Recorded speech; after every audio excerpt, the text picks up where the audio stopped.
Welcome everyone to the Reading Writing Corner. I am your host Leanne, and I want to say welcome to all the old folks. Welcome back to the non-spoiler review, and welcome new people. Pull up a seat, sit down, and let us do the non-spoiler review for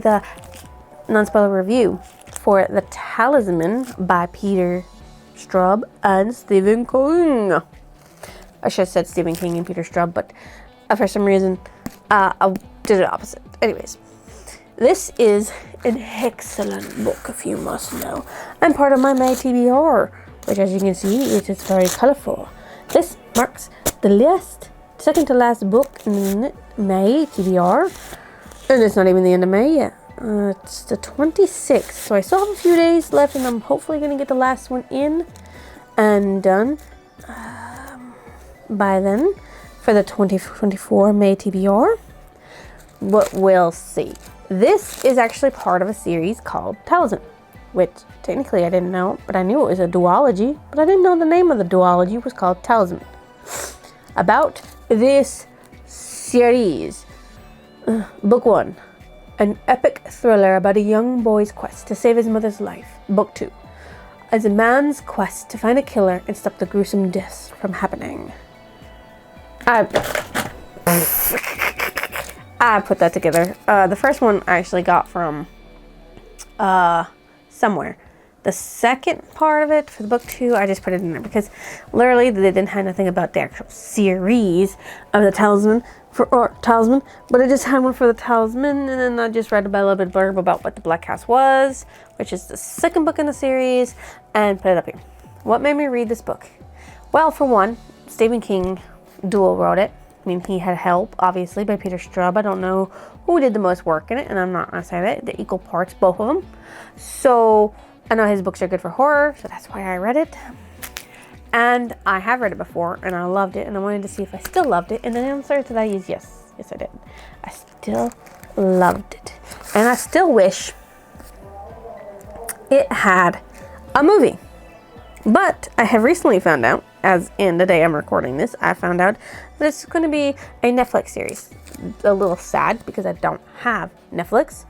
A little happy that it's actually being recognized. And apparently it was recognized 35 years ago when Steven Spielberg was starting to do a project about it. And it's just now come into accumulation. But it's not been aired yet. It's supposed to be aired this year, but my bet will probably be aired next year. Because we haven't heard nothing more. We haven't heard nothing more about it, not including the actors or anything like that. And so there you go.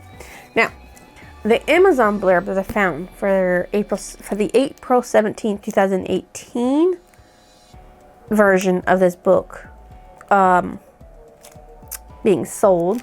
It says, Jack Sawyer, 12 years old, is about to begin a most fantastic journey, an exalting, terrifying quest for the mystical talisman.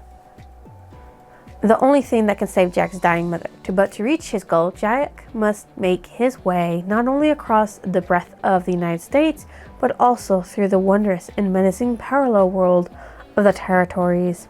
In the territories, Jack finds another realm where the air is so sweet and clear a man can smell a radish being pulled from the ground a mile away, and life can be snuffed out instantly in the continuing struggle between good and evil. Here, Jack discovers twinners, reflections of the people he knows on Earth, most notably Queen Laura, the twinner of Jack's own imperiled mother. As Jack flips between worlds, making his way westward towards the redemptive talisman, a sequence of heart-stopping encounters challenges him at every step. An unforgettable epic of adventure and resounding triumph, The Talisman is one of the most influential and highly praised works of fantasy ever written. Which is why I was wondering why there was never a movie. Never a movie made of this. It is widely praised. Why was there never a movie made? This book's been around since 1984. Based in 1981. 7 years before I was born. Ain't that something? The 2001 back of the book summary, which actually is slightly off. I think they misprinted it or something because they got the little detail wrong. Because he's 12 years old. But it says, on a brisk autumn day, a 13-year-old boy stands on the shores of the gray Atlantic, near a silent amusement park in a fading ocean resort called the Al-Habra. The past has driven Jack Sawyer here. His father is gone, his mother is dying, and the world no longer makes sense. But for Jack, everything's about to change. For he has been chosen to make a journey back across America and into another realm. Which happens when he's 12 years old, because he goes... Well, it happens when he's 12. He's literally 12 in it. By the end of the book, he's 13, but in the beginning, he's 12. One of the most influential and heralded works of fantasy ever written, The Talisman, is an extraordinary novel of loyalty, awakening, terror, and mystery. Jack Sawyer, on a desperate quest to save his mother's life, must search for a prize across an epic landscape of innocence and monsters, of incredible dangers and even more incredible truths. The prize is essential, but the journey means even more. Let the quest begin. So, Jack Sawyer did not want to acknowledge that his mother was dying, nor that he could flip into a completely different world. He was confronted with the possibility to save his mother, but he would have to travel a long distance and back, and go through many hardships in order to retrieve the item that was said to be able to save his mother's life. Can a 12-year-old really save his dying mother from the monstrous cancer and those wanting her to die? The setup of the characters took a long time to do so because Stephen King Peter Straub was setting up the stage for the story. And most Stephen King books, there is quite a bit of setting up for the characters. He likes to do a lot of their normal everyday life to show what's going on currently that leads them down the path to what happens. Their motives were slowly given out to the readers for them to better understand why something happened when it happened. The characters reacted to the situations they found themselves in the way I imagined I would have if I had to go on a journey to save my mother. I would have done it, but if it had to be in the world, I would be just as confused as Jack and maybe a little terrified too. Because, hello, different world, what's going on? Why is everything the way it is? The genre is fantasy horror. Did this live up to my expectations? Yes it did. The horror that Jack went through, the struggles he had to endure, and the change that happens to him was done in a beautiful script. It made me want to read more. I was on the edge of my seat for the majority of the book. Like one day I said, I'm just going to read 200 pages. I read 300. Actually, I said, I'm just going to read 100 pages here. And then I read 300. I read 300 and I'm like, oops, I read more than what I was supposed to. Then I was like, yesterday when I finished the book, I'm just going to read 175 pages. I'm so close to the end. And then I ended up reading the rest of the book because I couldn't put it down. Which character did I relate to the most? Jack, for loving his mother so much that he would do anything to save her. I had to make a lot of tough calls that might have saved my mother's life when she wound up in the hospital, but in the end, my efforts did not pay off. She sadly still passed away, regardless of everything that I gave the doctor's permission to try to do to save her life. What about a secondary? What secondary character stood out the most? Richard. He had experienced something so traumatic, and it shaped the way he looked at the world afterwards, and he denied that it ever happened too. What was more important, the characters or the plot? Well, if the characters didn't exist, the plot wouldn't exist. But if the characters didn't go on the journey and complete the journey and do the journey and be pushed forward, the plot wouldn't have unfolded and unraveled itself the way it did. So, both. It had multiple voices and third-person point of view, and it was only 3, so it didn't affect my rating. Ending this non-spoiler review with, should you go and read this story / the series if you love horror? Yes. If you love Stephen King? Triple yes. If you like Peter Straub? Double yes. I've never read any of his books, but I've read Stephen King, so yes. If you love reading about a journey that leads to self-discovery and profound change in several characters, yes. read this book. It is epic, and it is a wonderful journey, because you journey with him, and you journey through the terror that he feels, the terror that he has, and you learn along with him about his father's death, his mother's dying, about the people he thought he could trust, and how he learns to trust new people. If you don't want to be spoiled, I would suggest you leave after dropping a like, a comment, or even your lovely subscription. And if you do want to be spoiled, hang on a second while they leave. Okay, they're gone. Well, let's go. In the book, you meet the main characters, the side characters, and the important reoccurring characters. But first, you must know this information because it's going to come up a lot. And you need to understand what I'm talking about in order for you to grasp the basics. 1. Territories. It is another realm, referred to, that people can flip into and out of, so long as you know it exists and you have the magical abilities to do so. And it's a lot smaller than the American realm, the territories realm, and it has less people in it.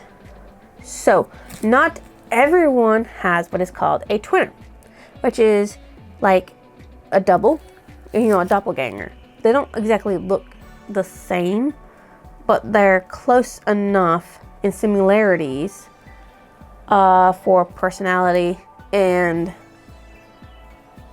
connection to each other. So if one person in the territories dies, the person in the American realm dies. And if a person in the American realm dies, a person in the territories dies. Such as Jack and Jason, who are the opposites of each other, and Lily and Laura, who are the opposites of each other, and Phil, because apparently they had the same names. Phil is Jack's father, and he dies, and his twinner dies as well. But we'll get more into that a little later. The Talisman, it is a mythical orb with the ability to save Lily and right all the wrongs in the world, but it is also the epic center of all universes that exist. And it called to Jack. It wanted Jason to have it, but for what reason, not really sure. Was it to release it from its confines within the Black Hotel? Or was it more for it knew it could get rid of all the evils within the territories if Jack/Jason had a hold of it, and they were destined to do it because there's something called the Book of Good Farming that speaks about Jack and Richard going into the Black Hotel to retrieve the Talisman. It's interesting. Their whole world in the territories, they go by the Book of Good Farming. That's what they live their lives by. The Book of Good Farming. It tells them how to live a joyous life, how to live a simple life, how to live a happy life, and that they should always go by the Book of Good Farmings. And it's mentioned quite a few times within the territories. So with that said, we will hobble down to the characters. Jack Sawyer, 12 years old at the beginning of the book and 13 at the end. He travels between two worlds across the land, from one side of the continent to the other to get a hold of a talisman that can cure his dying mother of cancer. Jack almost died as a baby because Morgan had suffocated him in order to kill him. But Lily had walked in to check on him and found him blue in the lips, and Phil had performed CPR on him and saved his life. However, Jason de Loisian was the prince of the territories that also died as a baby. It was a direct result of Morgan trying to kill Jack in the human realm. The territories did not know how to perform CPR. He was Jack's twinner. So if Jack's twinner did exist, Jack would have been able to experience anything that happened to Jason, but not actually have been within the territories and able to interact as himself. But since Jason died, when Jack went over to the territories, he was literally physically there instead of just mentally there. Lily Sawyer Kavanaugh.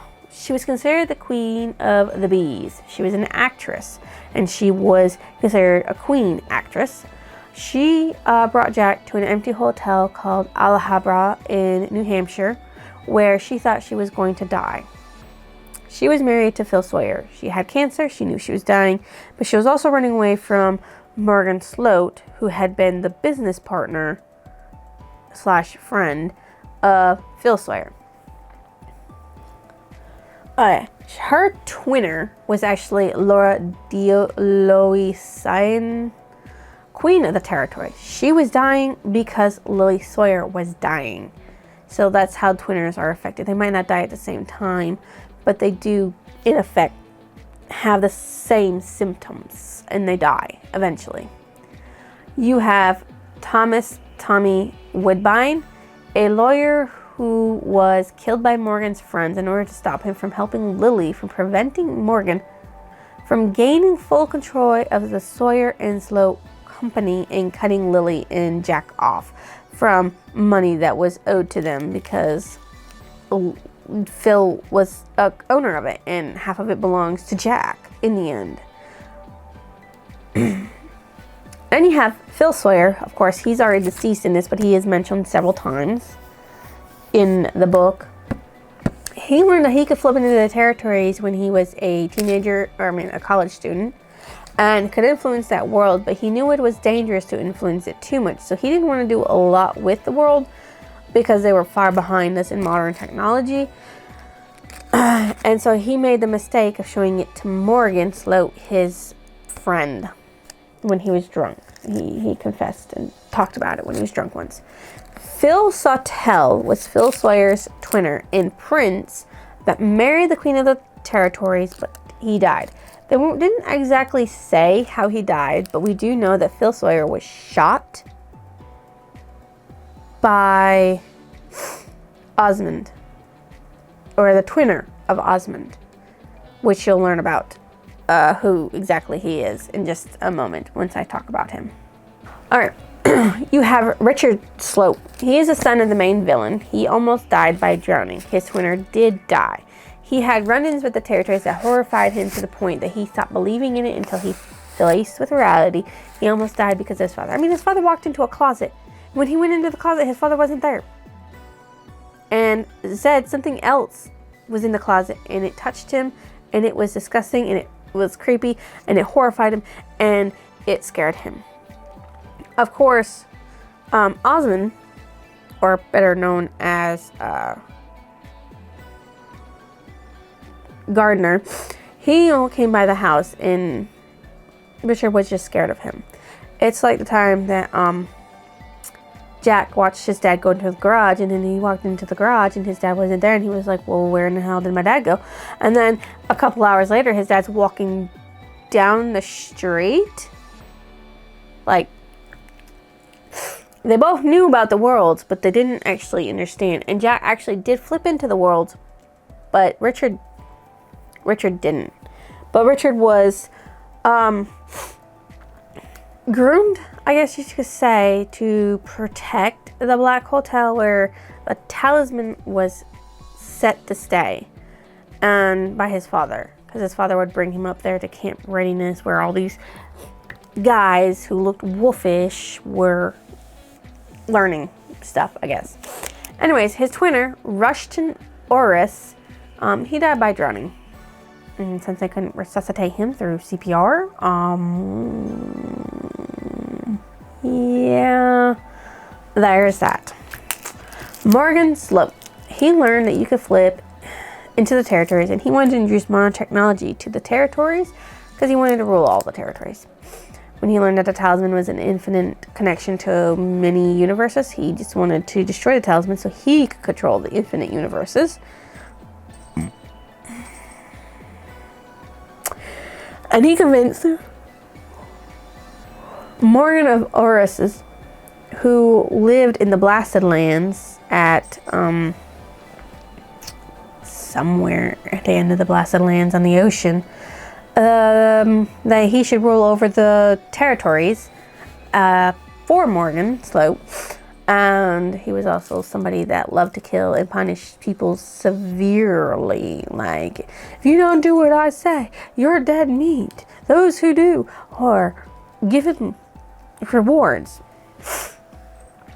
Evil, evil man. Okay. He was a twinner of Morgan Sloat. Osmond is a nasty being that loved to whip people. He actually whipped Jack the first time they met because he believed all boys were evil. And he does believe all boys are evil. Except his own son, apparently. Because every time he meets a boy, evil boy, Oxy something or another. I don't actually remember the name of it. Axiomatic. And he would say he's as bad as bitch bastard. And, you know, he's a bad guy. You know, he was just obsessed with that. Yeah. Bad, evil, bad. You know, that's what he was. That's what he thought. He had a twinner in the American realm, too. And his name was Gardner. So we'll get more into him in a little bit. In the first person Jack meets in the territories is Captain Farron, technically, because that's what he was looking for. He was captain of the outer guards that guarded the queen in Alhambra, which was a weird place for her to be, and she went there dying, but she didn't understand why. Lester Speedy Parker, a handyman that fixed things and played songs. He knew about the territories, and he helped Jack to start his journey and to finish it. Although he didn't give Jack a lot of information besides the fact you need to go west to California, flipping through the territories, but mainly stay in the American world while you're traveling because the territories are extremely dangerous. But you know, you'll know what to do when things come to a head. You'll know what to do with this pick I'm going to give you and all this lovely stuff. His flip side twinner, Parkis, is the Judge General and Lord High Executioner of the territories under the authority of the Queen. And he knew about Jack / Jason coming to get a talisman because, of course, it says so in the Book of Good Farming. Which is not this, but still, pretend it is.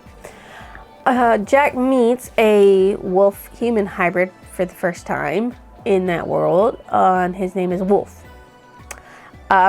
He ended up dying trying to save Jack from the evils of Sunlit Home. It was a Sunlit orphanage, and a lot of evil stuff happened there, and it was terrible. Yeah, Jack and Wolf were kept there for a month, and Wolf ended up going crazy and transforming into a wolf and attacking and killing many people trying to get to his herd. Then he met Wolf again, another wolf whose name is Wolf. He was the little brother to the first wolf Jack knew. He actually brought Jack and Richard back to Lily when they got to Talisman. Of course, Jack killed Morgan Sloat and his twinner. But Richard was okay with it because he said, my dad's dead. Because now that I understand and I acknowledge everything that happened to me, I don't love my dad anymore. He's evil.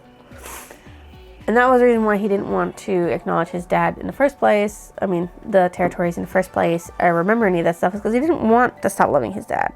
He wanted to continue loving him. But this forced him to face reality and understand that, yeah, no, his dad's evil.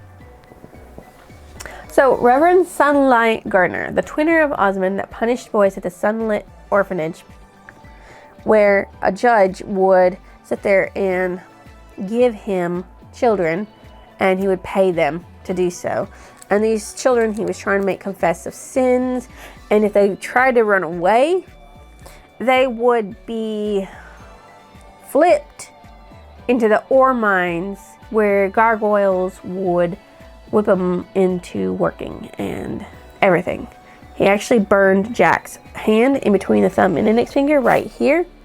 And then he had Sonny pants him so he could try to go after his private parts to make Jack talk about how he met Jack. even though Jack's like, I don't know what you're talking about. I've never met you before in my life. He's like, I know we know each other. I know we've met.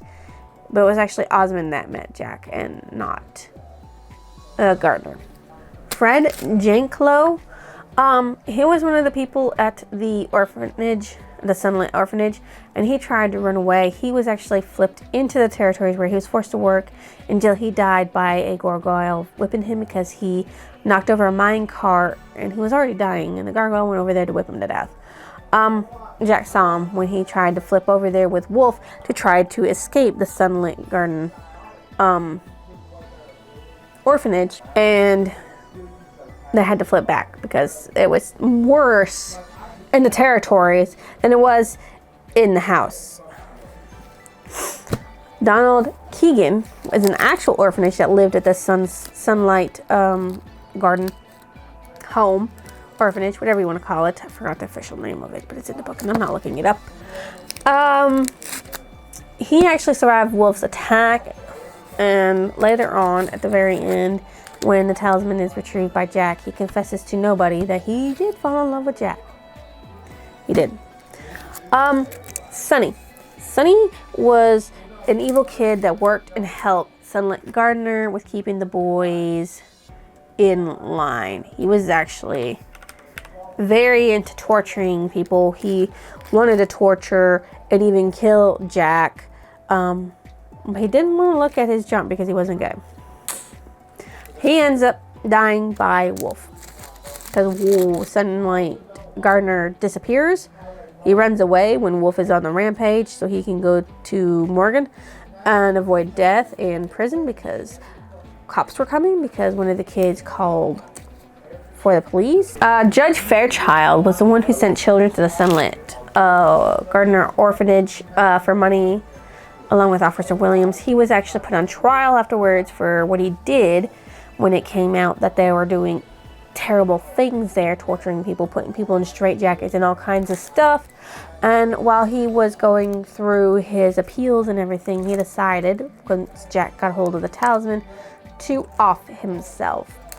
Officer Frankie Williams, who picked Wolf and Jack up from the side of the road and had them sentenced to live at the Sunlit Gardner orphanage for money, he died when Wolf was trying to save Jack from being tortured and brought to Morgan. Okay, so then you have Buddy Parkins.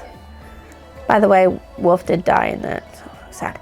Buddy Parkins was a nice man that picked Jack up on the side of the road and gave him a jacket to wear because it was getting cold outside. He was one of the few that tried not to essay Jack because there were several of them that picked him up, truckers, who wanted favors, terrible favors, to pay them back for picking them up and bringing them places. Jerry Bleedso was an electrician that was killed because of something Marion or Phil had done in the territories.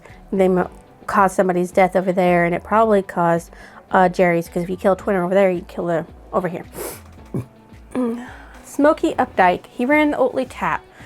He took advantage of Jack and made him work for a little money and tried to keep him from leaving by saying, you know, all I have to do is call the cops and they can come pick you up and take you back to where you belong, so you better continue working for me and I'll pay you a little wages while taking out your food and your place to live.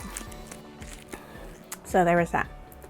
At the Thayer School where Richard lived, with someone named Eldridge, who was replaced by his twinner who wanted to kill Jack, he just suddenly one day just thought about Richard, and it was when Jack got the talisman. Nothing bad happened to him, because I guess he wasn't really involved in any of it. But Mr. Duffrey, the headmaster that had been helping Morgan, he was helping Morgan. He turned into a crazy man crawling on the ground, barking like a dog after Jack got the talisman.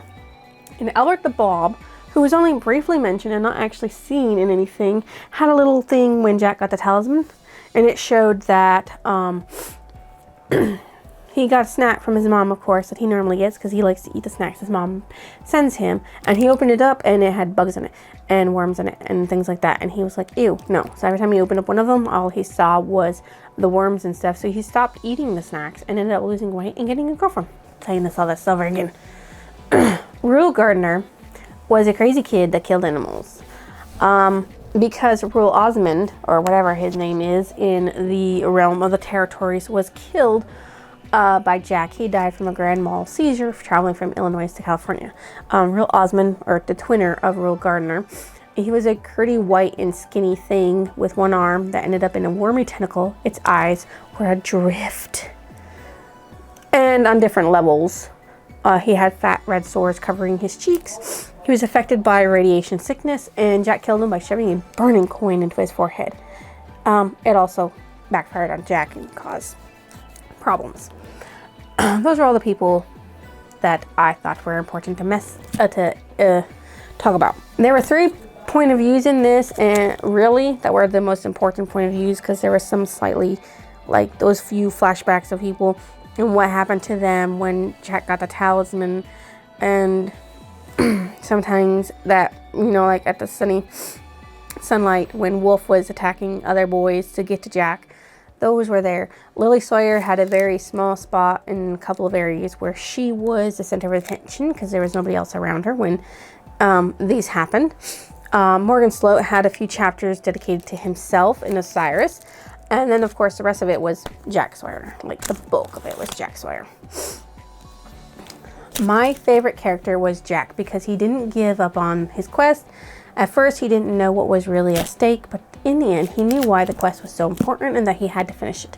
He even learned that Richard was supposed to go with him on his journey and to the Black Hotel, because once Richard flipped into the territories, bad stuff started happening to him because of Morgan Sloat. My most disliked character was Morgan Sloat. He was an evil ass that did not care if his son died at the end to get what he wanted. Because he was like, I'm going to kill Richard if you don't give me the talisman. And he's like, that's my son. That's your son. He's like, so, I don't care. Give me the talisman. Because he wants to break the talisman so he could rule the world and become king. So all Morgans become kings. It was told in chronological order, except for the many flashbacks explaining Morgan's reasons for doing what he did. For what happened to Jack as a baby, and what he saw and heard from his father and Morgan. All important details to understand that Morgan was a murderer and wanted to rule over people, and that he disliked Phil and by extension Lily and Jack. It had appropriate language for the time period of 1981 and whatever year the territories was set within, because you don't actually get a date for that. There were many instances of foreshadowing within the book. Most of it had to deal with the dangers that Jack would face because of his actions, including the fact that when you're traveling across country by yourself as a 12-year-old, there are a lot of dangers that can happen to you if you're not careful. The suspense of whether or not Jack would get the talisman would save Richard and Lily, and the death of Osmond and Gardner were well done, along with the death of Morgan Sloat and Morgan of Ors. The background of Morgan, Lily, Phil, Jack, and Richard were explored thoroughly throughout the book, some of it told in flashbacks, because if you're talking about something that happened with Jack, you had to talk about stuff that happened with Phil and Morgan to understand what Phil did, what he did when he was alive, and what Morgan did, what he did, because, you know, Morgan was Morgan. And a lot of it dealt with Lily and Jack. It was a ride and thrill to turn each page in order to discover something new about the characters or the world of the territories and how they worked, and to learn that Jack had magic powers in both worlds, so long as he held on to his twinner soul, I guess, in some way, shape, or form. Not exactly sure. And the talisman does help him a lot. That's how he defeated Morgan, was through the talisman. Dum dum dum. The title of the book meant the object Jack had to receive in order to save his mother, heal Richard, and Speedy in the end. The cover of my book, of the 2001 book series, was the journey and the wolf he met along the way to California, as you can see here. That's what that was. It's like everywhere on the side here, and it's on the back here, and this little thing up here. It's like plastered all over. What stood out as memorable was the drive that Morgan, Lily, Richard, and Jack went to for what they believed in. Lily for resisting and throwing Morgan away from her, Morgan for his will to take over 2 worlds, Richard for denying the existence of the territories because it scared the hell out of him, and Jack for traveling so far to save his mother. My favorite passage from the story is Jack openly began to weep. She would live. He knew it now. All had worked as Speedy had said, and the talisman was forcing life back into his mother's exhausted, disease-ridden body, killing the evil that was killing her. He bent forward, for a moment, almost giving in to the image of himself kissing the talisman which filled his mind. I could have gone on because that was a really beautiful scene and everything. But I felt it was like a little too much for me to write. But it was beautiful, because he goes on to say, the odors of jasmine and hibiscus and freshly overturned earth filled his nostrils. A tear rolled off the end of his nose and sparkled like a jewel in the shafts of light from the talisman. He saw a belt of stars drift past the open scene, a beaming yellow sun swimming in the vast black space. Music seemed to fill the talisman to the room. The whole world outside, a woman's face, the face of a stranger, moved across the open scene. Children's faces, too. Then the faces of other women. Tears rolled down his own face, for he had seen swimming in the talisman his mother's own face, the confident, wise-cracking, tender features of the queen of 100 quick movies. When he saw his own face drifting among all the worlds and lives, falling toward birth within the talisman, he thought he would burst with feeling. He expanded. He breathed in light, and became at last aware of the astonishment of noises taking place all about him, when his own mother's eyes stay open as long, at least, as a blessed 2 seconds. And it continues, and it's really a long moving passage, but it's a really heartfelt passage. For live as birds, as live as the worlds contained within the talisman, there came to him the sounds of trombones and trumpets, the cries of saxophones, the joined voices of frogs and turtles and gray doves singing. The people who know my magic have filled the land with smoke. There came to him the voices of wolves making wolf music at the moon. Water spanked against the bow of a ship, and fish spanked the surface of a lake with the side of its body, and a rainbow spanked the ground, and a traveling boy spanked a drop of spittle to tell him which way to go, and a spanked baby squinched its face and opened its throat, and there came the huge voice of an orchestra singing with its whole massive heart, and the room filled with the smoky trail of a single voice, rising and rising and rising over all these forays of sound. Trucks jammed gears and factory whistles blew, and somewhere a tire exploded, and somewhere a firecracker loudly spent itself, and a lover whispered again, and a child squalled, and the voice rose, and for a short time Jack was unaware that he could not see, but then he could again. That's a profound passage. It's all the joys of the world singing and celebrating and giving off a feeling of happiness that the world's moving on, the world's continuing, that all the lilies in all the alternate universes are alive and well, and there's so much to celebrate, because the talisman celebrates so much before it disappears.